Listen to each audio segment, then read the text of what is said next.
Today we're talking about rape and sexual assault and how to protect yourself. With me now is Kristen Briggs. She's a licensed psychologist that has been working with trauma victims for over 10 years. Thank you so much for joining me today. Thank you for having me, Chelsea. You know, I think a lot of us are not well informed on the proper definition of rape. What is the legal definition of rape? The legal definition of rape addresses the penetration, however subtle, of any orifice of the body, whether that's anally, vaginally, orally, with any part of another person's body or an object. And now, what are some of the terms that we associate rape with? I think for me, and amongst the millennial generation, we hear the term date rape a lot. What is the difference between date rape and rape? Yeah, I'm glad you asked that. There's really a very large misconception that rape is about the forcible rape or the aggressive rape by a stranger in an alley.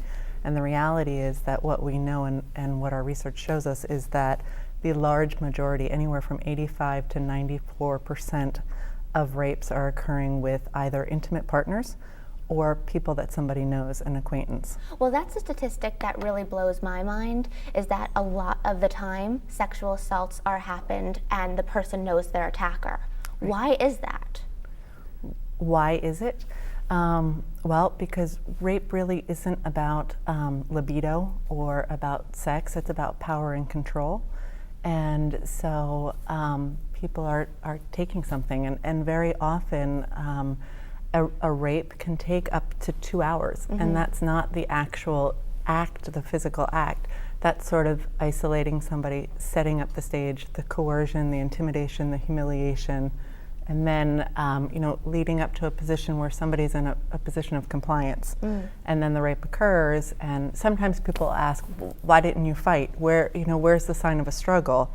And this is about sort of this, we learn in biology classes about fight or flight. Right. We often don't hear about the third automatic body response, which is freeze. So when people are in a position where they feel threatened or they're under attack, a freeze response is very natural. And that fight or flight mechanism really comes on strong. I mean, I know in my opening package, Charlie had taught me the move. Right. And so I was prepared when he put his hand on top of my mouth. And the first time we did it, I froze. I actually didn't know what to do, and I had just been taught. So I understand how that could really be scary for someone in an actual situation. And Chelsea, it's automatic. There's no choice here. This is happening in nanoseconds from the brain to the body. And you hear the saying deer in headlights, or if you picture like an impala when a lion's after it, and it's that freeze response. So you talk about that 2-hour grooming period. Are there certain signs that we could look out for or recognize to possibly indicate that this may be a scary situation before it happens? Yeah, I think my kind of instinctual answer to that is listen to your gut instincts, right? So I know that Charlie and his team will talk more about ways to stay safe, but listen to your gut instincts. If something feels kind of off or creepy, it is. And on the flip of that, if something feels too good to be true. So if you think of vulnerable freshmen at college, that period of time that is highest risk is sort of that first 6-month period on a college campus. They call that the red zone. Right, and it makes so much sense because what change management theory shows us is that change takes up to 6 months to adjust.